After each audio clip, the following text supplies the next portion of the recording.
dua.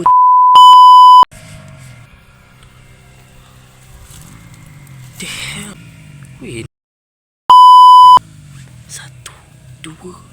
Ini ayam tu.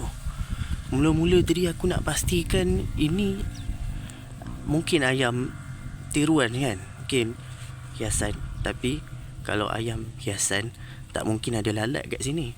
Kalau korang boleh nampak ada lalat-lalat terbang kat sini. Dekat situ ada macam patung Buddha. Ni semua macam barang-barang lama kot. Macam artifak-artifak lama zaman-zaman istana dulu-dulu punya kan. Tapi yang menjadi tanda tanya, kenapa ada dua sini? Aku tak tahu ini asli ataupun tiruan. Tapi nampak macam ada gigi kot kat sini. Saya punya kerja siut. Ada gigi tu. Wow, ni tempat apa tu? Ni macam ada frame gambar lama kot. Diorang kos sekali tu. Lepas tu ini kan macam patung bodoh kot. Nampak sebentuk macam salib, macam patung voodoo.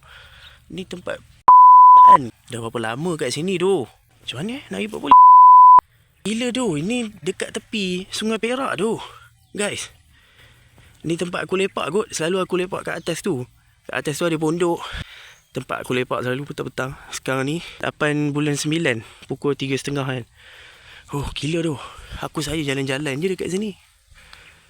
Dia naik dari situ, turun sampai sini. Pertama kali aku jumpa. Tak tahu betul ke bukan ni. Tapi kalau betul, mungkin aku kena buat report kot. Mula-mula aku tengok ayam ni je. Aku tak nampak langsung dua biji. Bila aku pusing sini, baru aku perasan ini tengok. Apa yang terjadi kat sini sebenarnya. Aku pernah pergi dekat satu tempat dekat Mak Amal tinggal, dekat Meru Ipoh tu.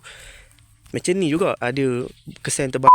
Satu tempat dengan kerbau. Tapi itu kerbau guys, tak ada apa yang pelik. Mungkin kerbau itu pun kan. Tapi macam ni, ada kepala kerbau dan tempat dia macam ni. Tapi ini lagi pelik sebab ada kat sini. Teruk tu ni. Kalau katakan ini tengkorak tiruan pun, kenapa ada ayam hidup dekat sini? Ini ayam real tu. Kalau kau tengok ada bulu-bulu sekali kat sini. Ini ayam real tu. Ini kepala dia. Tak berbau dah dekat sini. Mungkin sebab semua dah bau dia pun dah hilang. Kat sini ada macam patung Buddha. Ni kalau aku buat report polis ni, mau aku jadi saksi utama ni. Aku jumpa-jumpa pun dah macam ni. Ni tempat awam, takkan orang tak tahu kan.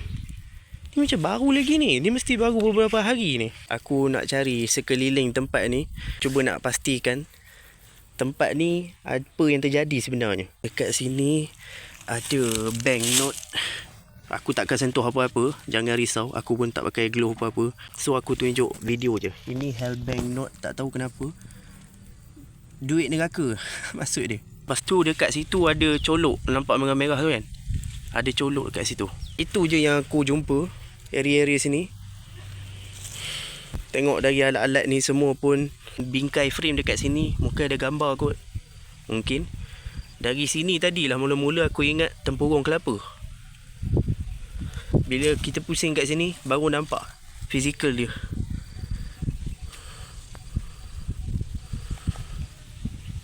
Benda aku jumpa kali ni betul-betul dahsyat dah. Kalau memanglah ini betul, siapa keluarga diorang ni? Siapa waris diorang? Pelik kan kenapa orang lain tak jumpa. Sebab tempat dia sangat public sangat public. Semua ni tempat awam. Oh, gila tu. Itu je yang aku jumpa. Bot tu memang dari dulu dah ada Tak ada apa yang mencurigakan. Ini je, tak tahu dah berapa hari kat sini. Memang nampaklah kesan dia. Mungkin dia ni juga ni. Sebab tengok daun-daun tu semua efek ke. Dah jadi kuning. Kesan mungkin kat sini juga dia sekali dengan ayam tu. Sebagai bukti, ini aku Hakim. Wow. Aku memang dah pergi betul-betul jauh kali ni. Setiap kali tempat aku explore, tak pernah jumpa benda-benda yang macam ni. Sebab ada ayam hidup kat situ guys. Ayam hidup Apa-apa berita aku akan bagi tahu korang lagi. Hakim Adventure Film. Aku out dulu lagi sini. Bye. Okay, ini bahagian atas dia tempat lalu situ turun ke bawah ni. Macam yang aku cakap, ini adalah pondok. Dia menghala ke Sungai Perak. Ni pondok. Memang tempat aku lepak selalu kat sini. Ni motor aku. Cik, tunjuk motor baru sikit. So topik kita tadi, benda tu betul-betul kat bawah ni. Dia macam bukit tau. So dari atas ni memang kita tak nampak apa yang ada belah sana. Ni semua ni masih tak tahu ni. Diorang semua ni tak tahu yang aku dah jumpa. Sekarang ni tanggungjawab betul-betul kat aku. Kalau aku buat report, aku mesti keluarkan video ni kat YouTube aku. Sebagai kronologi kan, macam mana aku boleh jumpa. So sekarang ni aku nak gerak dulu. Aku nak fikir macam masak dulu. InsyaAllah guys, apa-apa kita jumpa balik. Hakim's Adventure Film.